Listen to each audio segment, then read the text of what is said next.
ఇప్పుడు ఈ ప్రభుత్వం పన్నులు తగ్గిస్తామని ఎన్నికల మేనిఫెస్టోలో హామీ ఇచ్చారు. ఇంటి పన్నుల విధానాన్ని మేము సమీక్షిస్తాం, భారం లేకుండా చూస్తాం, భారాలు తగ్గిస్తామని మాట చెప్పారు. కానీ ఇప్పుడు నమ్మక ద్రోహం చేశారు. గత 5 ఏళ్లలో 948 కోట్ల రూపాయల భారం ఎక్కువని ప్రజలు ఆ ప్రభుత్వాన్ని దించేశారు.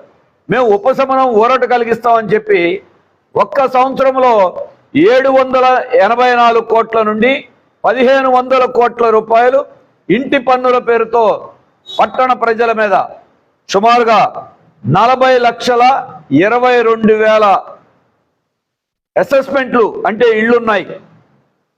1,50,00,000 పైగా జనం పట్టణాల్లో నివసిస్తున్నారు. వీళ్ళందరి మీద ఇది ప్రత్యక్షంగా పరోక్షంగా భారం పడుతుంది.